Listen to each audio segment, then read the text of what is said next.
story you are about to hear is true. Only the names have been changed to protect the innocent.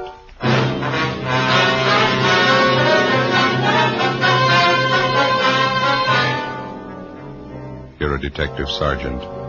You're assigned a missing persons detail.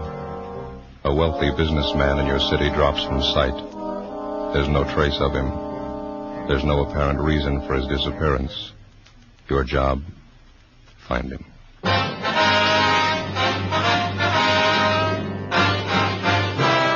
Dragnet, the documented drama of an actual crime.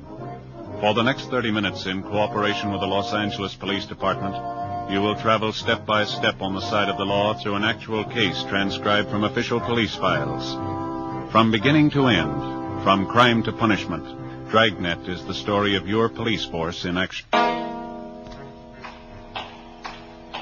It was Saturday, February 6th. It was foggy in Los Angeles. We were working the day watch out of missing persons. My partner's Ben Romero. The boss is Thad Brown, chief of detectives. My name's Friday. I was on the way back from communications, and it was 8:15 a.m. when I got to room 67A. Missing persons. Hello, Joe. Oh, hi, Vance. How you coming on the Jarrett case? Oh, nothing. It's a dead end so far. Yeah, it's a tough one. Joe? Yeah, Ben. Just got a call from Evans, Harbor Division. They found Jarrett's car. Where? Parked at the end of Pier 6, abandoned. Found it about 7 o'clock this morning. Yeah, they checked the car over? Mm-hmm. They found Jarrett's coat in the front seat. Letter in the pocket. Yeah? Suicide note. John Keith Jarrett was a prominent and prosperous man. He was a well-known civic figure and socialite. As a young man, he'd inherited a moderately successful business from his father, and over a period of 20 years built it into $1 million concern. He was apparently happily married to an attractive woman, and he was the father of 2 grown children, a son, Keith, age 26, and a daughter, Evelyn, age 23. According to his friends, business associates, employees, and advisors, there was no logical reason for Jarrett taking his own life. The letter found in the abandoned car on Pier 6 was brought downtown and the handwriting checked. It matched perfectly with the other specimens of Jarrett's writing. There was no sign of the gun which Jarrett was supposed to have carried. 9:35 a.m. Ben and I drove down to San Pedro, boarded police boat number 1, and joined with officers Brett, Hanby, and Tretter in a 2-hour search of the area around Pier 6. We found nothing. 11:40 a.m. The launch headed back for the dock.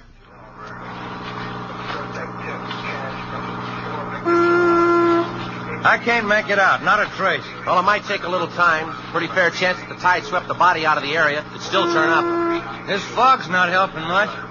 Yeah. Maybe I'm just ornery this morning, Joe. I sure can't buy this thing the way it stands. I'll put in with you there. Jarrett disappears Thursday night after work. His car doesn't turn up till this morning. If he made up his mind to jump off the pier, why'd he stall around an extra day and a half? I don't know. How about Miss Jarrett? When's she due back? She's flying in late tonight from Sacramento. We can check her in the morning. Well, looks like we're just about in. Yeah. Well, the crime lab ought to be through checking the car, huh? Yeah, just about, yeah. These boys on PD1 sure can handle this thing, can't they? Sure can. Well, I'm going to call in from the phone on the dock. You want to stand by here a minute? Okay, watch your step there, Joe. Slippery. Yeah, all right.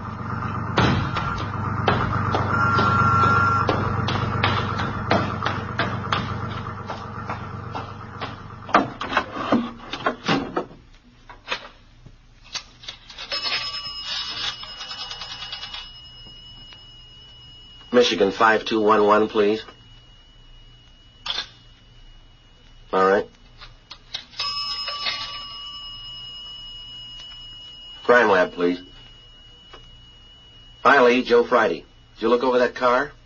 Mm-hmm. Where? Oh. Yeah, we'll check with you. Right, thanks.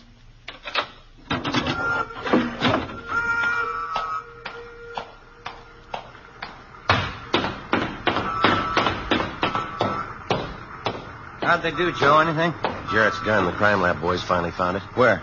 In his car. It was hidden up under the dashboard. Yeah? Gun's been fired recently. 2 empty shells. How the recovered gun might tie in with Jarrett's disappearance and the suicide note, we had no idea. When the car was found abandoned at the end of Pier 6, the obvious guess was that Jarrett had taken his life by drowning. Well, if that was the case, what accounted for the 2 shells in his gun? Why was it carefully hidden under the dashboard of the car after it was used? Why were the only fingerprints on it those of Jarrett? Together with Sergeant John Epperson, Ben and I spent the rest of the day interviewing the friends and business associates of the missing man. The answers were the same. Not one of them could think of a good reason why Jarrett would take his life. More than half of them thought that he'd met with some kind of foul play. Late that night, Mrs. Jarrett arrived back in the city. The next morning, Sunday, Ben and I drove out to the mansion in Bel Air to talk to her. She was a pale, middle-aged woman with a strong smell of liquor on her breath. I was just fixing these flowers. Not very good to keep them out of water very long, you know. Yes, ma'am. You go right ahead with it. Would you for some brandy or something? No, thank you. Coffee or something else? No, thank you. I think I might stand a little brandy. Helps sometimes in the morning. Sergeant, I'd like to have you tell me the truth. What do you think has happened to my husband? Well, that's just what we're trying to find out, Miss Jarrett. All we have to go on is that letter that we found in his car. Oh. I can't believe there's anything in that. Jack and I have been married 31 years. He'd never take his own life. I know him that well. The letter was in his handwriting, ma'am. We've confirmed that. Oh, that's why I say it's so confusing. Look. Isn't that a gorgeous rose? Will Scarlet, they call it. That's gorgeous. Yes, ma'am. Would it be possible for us to talk to your son and daughter, Miss Jarrett? Just a routine investigation. Well, I'd rather not have Keith or Evelyn brought into this, if you don't mind. Are you sure you wouldn't care for some brandy? No, thank you. Thank you. I don't mean to sound arbitrary, ma'am, but this case isn't exactly trivial, and I'm afraid that your son and daughter will have to be brought into it sooner or later. Well, it can't be helped, I guess. If you like, I'll give you their addresses. Keith lives in Hollywood, and my daughter Evelyn has an apartment near Malibu. Either one married? We're both single now. Evelyn's been divorced. Mm-hmm. Any trouble between you and your husband? I mean, any recent arguments? Yeah? Not recent, no. We didn't get along too well, that's all. Well, you don't think any family trouble could account for Mr. Jarrett's disappearance, huh? I don't think so. Jack and I rarely argued. We didn't get along, that's all. It was no worse last week than it was 10 years ago. Oh, he has his work. I have my interests. Worked out as well as a lot of marriages, I guess. I'd better get on with these flowers. No offense intended, ma'am, but you don't seem too disturbed by what's happened. Suicide note and all? No. I guess I don't. You don't think this marriage trouble that you mentioned a little while ago could lead to your husband's suicide? Well, it didn't mean that much to Jack. Good or bad, his family never meant that much to him. Oh? It was always the company, business, making money. We never worked there. Jack didn't care about having a real family. It didn't mean that much to him. He wrecked everything I ever wanted. I won't bore you with the story. Do you know of any business troubles that might have upset him? No. Jack never discussed business with me. He had his own interests. The children had their own interests. I guess I have mine. Ma'am? I drink, Sergeant. It's something to do. I drink every day in the week. I drink quite a bit. It's only been since the children left. I blame them. Jack didn't care. Guess I don't care myself anymore. We never were a family. Do you know if your husband's seen your son or daughter recently? Oh, he never visits them. He never had anything in common with them. And you still don't think that this trouble has any connection with what might have happened to Mr. Jarrett? Maybe. I don't think so. Doesn't seem to matter that much to me. How do you mean? Well, it doesn't matter, Sergeant. I don't hate Jack. I don't love him. Yeah. I just don't care, that's all.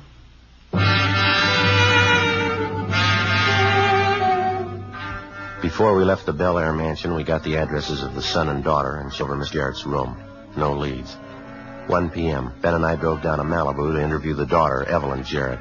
She lived in a small, modernistic cottage bordering on the beach. She was attractive and well-dressed. At the age of 23, she'd been twice married and twice divorced. She sat on the sofa filing her fingernails while we talked to her. I don't mean to be rude, Sergeant. I have a date at 2:30. I don't want to be late. We'll try to make it as quick as possible, Miss Jarrett. We talked to your mother this morning. She told us you haven't seen too much of your father the last 2 years. Yes, that's right. None of us were ever really close to him. Well, when's the last time that you saw your father, Miss Jarrett? Well, up until last Thursday night, I hadn't seen him for about 5 months, I guess. Oh, you saw your father last Thursday night, was it? Yes, he called me that afternoon, said he wanted to have dinner with me and my brother Keith. Did you have dinner with him? Yes, a little Spanish place out on Melrose. Keith was late as usual.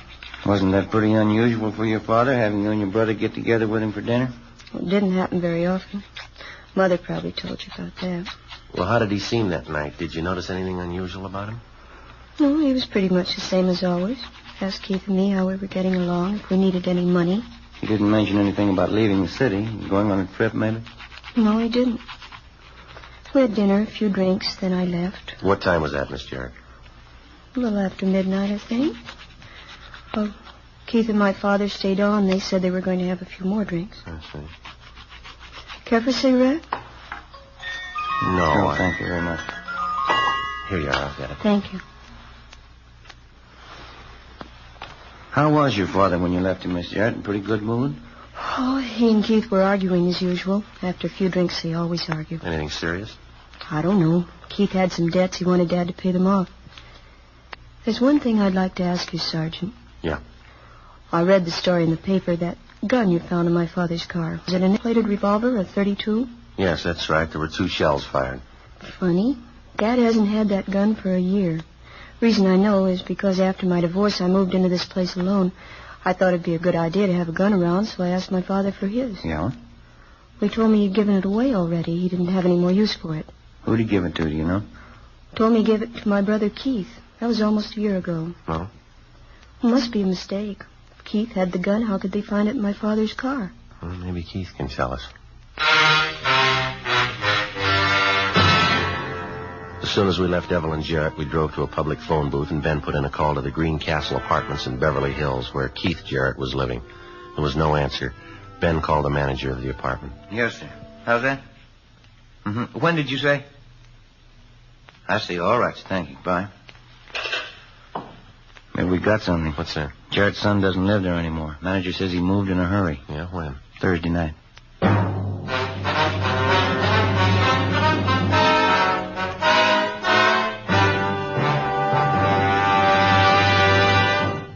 You are listening to Dragnet. Sunday, February 7th, 4 p.m. Ben and I drove to the apartment vacated by Keith Jarrett and checked it over. No leads. We called Mrs. Jarrett and her daughter Evelyn. They had no idea of Keith's whereabouts. Mrs. Jarrett suggested that we call a fashionable tennis club out in Hollywood to which her son belonged. There they told us that Keith Jarrett was scheduled to play in a tournament match on their courts the following morning. Monday, February 8th, 10:30 a.m. We checked in at the tennis club.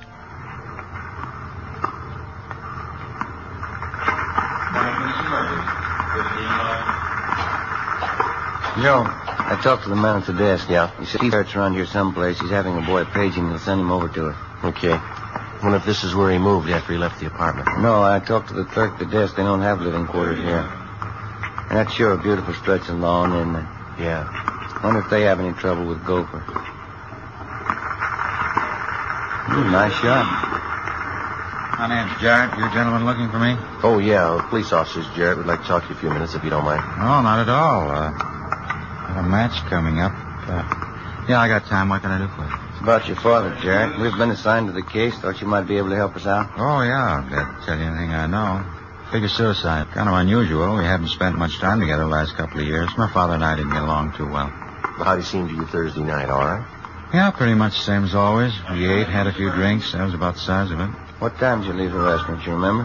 Oh, 1:30, I guess.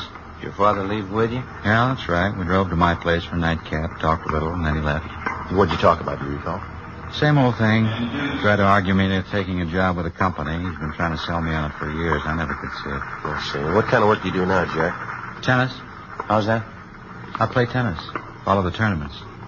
I like it pretty well. My father never could see it. He calls it tennis bums. I see. And you don't have a regular job that you work at? No, that's what we always argued about. I like tennis, though. I figure if you've got the money and you don't have to work, you might as well be doing something you like. Hey, you fellas care for a stick of gum? No, thank you. No, thank you. Excuse me. You know, I've been doing pretty well since I strengthened my backhand. I'm seeded fourth in this tournament. That's so. Huh? Pretty good life all in all. A lot of fresh air. Nice-looking girls around. Good-class people. Mm-hmm. You still live in town, Jack? My friend and I rented in Hollywood. Just moved there. When'd you move? Sometime last week. Why? Thursday night? Yeah, that's right. Thursday night. Is that supposed to mean something? You left pretty much in a hurry, didn't you? I guess so, yeah. Mind telling us why? Look, let's go back in the lounge. Yeah, okay.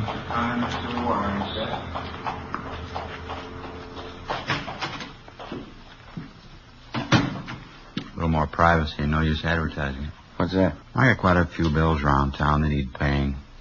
Tried to get my father to cover them when I saw him Thursday night. He turned me down, so I figured the best thing to do was move. I'd lose some of the bill collectors for a while, anyway. Uh-huh. Do you usually notify your family when you move? Well, I was going to let them know. I haven't gotten around to it yet. I don't think I get it, all these questions. Just routine, Jerry. We understand that your father gave you a gun about a year ago, a .32 revolver, nickel-plated. No, that's right. Well, if you had the gun, how come it was found in your father's car? Because he asked me for it back. Oh, it must have been a month, 6 weeks ago. You say why he wanted it back? No, I didn't ask him. I dropped it off one day when I was going by his office. You can check with his secretary, Mr. Butler. Say, fellas, if you don't mind, I better run. I got that doubles match coming up. Just one more question, Jared. Can you think of a good reason why your father'd want to take his own life? Just one. Yeah? You met my mother?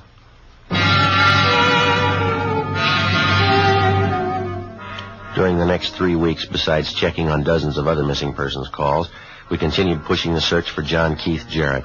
One by one, we eliminated the possibilities. Jarrett's personal physician told us that after a recent examination, he considered his patient to be in sound physical and mental health. We rechecked Jarrett's business rating. His company was in excellent financial condition. His bank statements were gone over. Nothing showed there. We talked to Jarrett's lawyer. He could think of nothing to account for his client's disappearance or possible suicide. We went back and retraced our steps.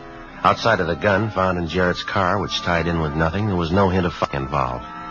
2 months went by. We kept pressing the search. We got nowhere. Thursday, April 11th, I had lunch at the Federal Cafe, and then I took our car, 80K, to the police garage for servicing.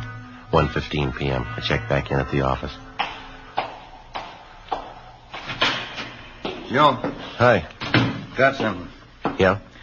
The Jarrett case. This kickback just came through from Washington. Oh, let me see. Here, look here. Here you go. Walter John Mitchell, Port Santa Tomas. Santa Tomas. Yeah, we've been there. A little fishing town north of San Diego. Oh, yeah, sure.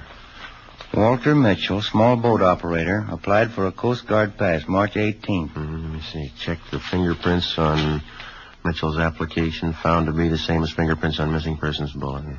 Well, how about that? Guess we made it. John Jarrett, Walter Mitchell. Same man, huh? 2 p.m. Ben and I checked out of the office, got in a car, and drove down the coast to Port Santa Tomas, a small fishing town with a population of 250.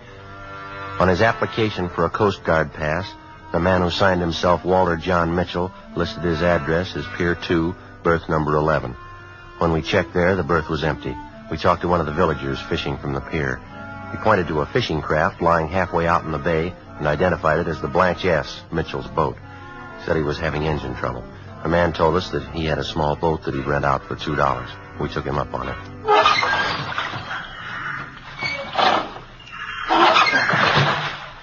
Sure hot down here. Think I'll get rid of this coat. Yeah, it's a good idea. Yep. I'll give you a hand there. Thanks. Okay. Oh, it's sure a long pull.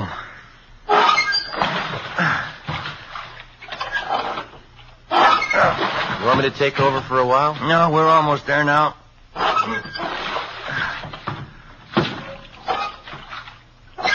Yeah, easy now. We're coming alongside here. Yeah, all right. That ought to do it. Mr. Mitchell? Walter Mitchell? Yeah, coming. Who is it? Police officer, sir. I'd like to talk to you if you have a minute. Oh, all right. Come on aboard. Hold it steady there. All right, I got it. Go ahead, Ben. Yeah, all right. Look, watch it. Oh, you better grab hold of my hand. Yeah, all right, thank you. Tie up and climb aboard. Yes, sir. Thank you. Come on up forward, officers. Thank you. My name's Romero, sir. This is my partner, Sergeant Friday. How do you do? How do you do, sir? Here we are. You can sit on that hatch cover if you like. Clean. Scrubbed it down myself this morning. No, that's fine. All right, thank you, sir. Beautiful day, isn't it? Nice warm sun. Look at that. Water's clear as crystal. Good life out here, officers. Yes, sir. I guess you have a pretty good hunch why we're here. Well, I don't know. I'd like to have you tell me. Well, your real name's Jarrett, isn't it? John Keith Jarrett? Yeah, I thought so. I've been halfway expecting it. Tell me, how'd you find it? Your application for a Coast Guard pass. Checked the fingerprints on it. Well, yeah, but you didn't have anything to compare them with, did you? Well, when you applied for that permit to carry a gun, we got a set of your prints. They went out with the missing persons bulletin on you. Oh, yeah, I forgot. Washington matched up the prints and sent the information along to us. Yeah, it's all right. Sure handed to you fellas. I thought I was pretty smart covering up. Well, how about it, Mr. Jarrett? I mean, taking off like you did, don't you figure that maybe you have a little explaining to do? Yeah, imagine I do. You smoke? Oh, thank you. Yes, sir, I'd like one. Here, I got a match right here. Well, there's no need to tell you. You've had a lot of people worrying over you. I don't think there are too many. My secretary, maybe, right?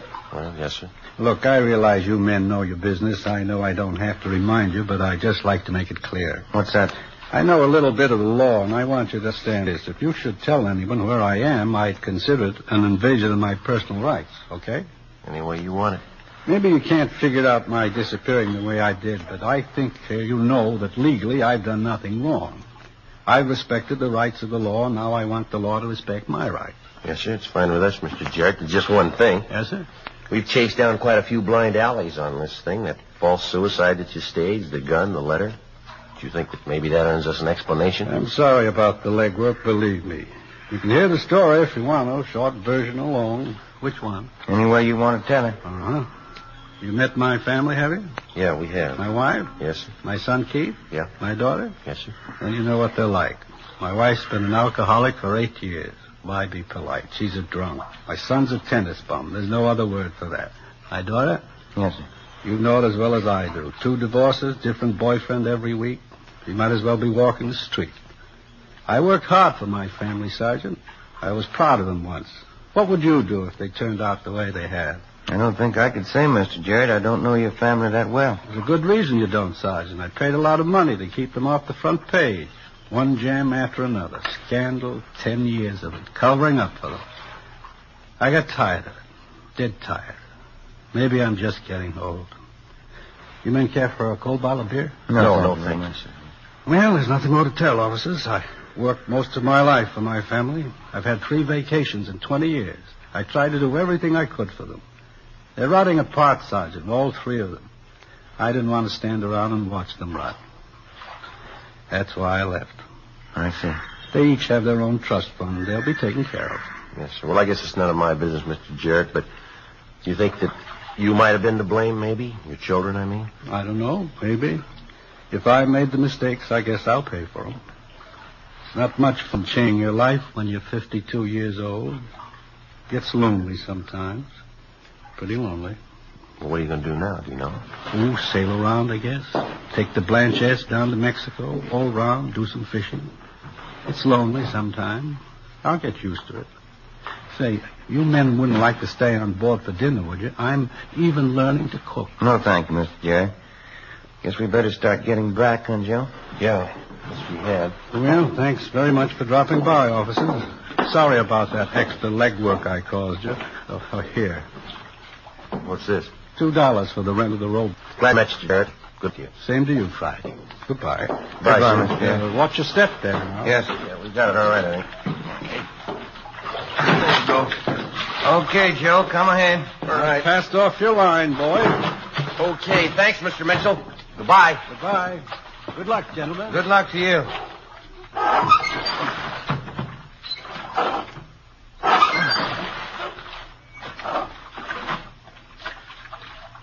Nice fellow, that Mr. Mitchell, huh? Yeah. Strange one, huh, Joe? Oh, I don't know. He seems pretty happy. Must have been pretty rough on him. Yeah. What's it prove? It's no crime to get lost.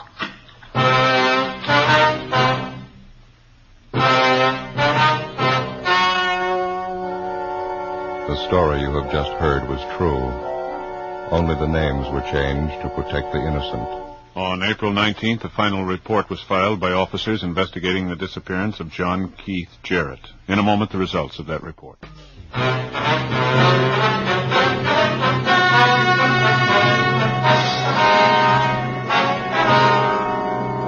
After a complete investigation by officers into the case, it was found that John Keith Jarrett had acted within his rights. Legally, for the officers to disclose his whereabouts, would have constituted an invasion of privacy. 3 years ago, unknown to his family or friends, John Jarrett died and was buried anonymously.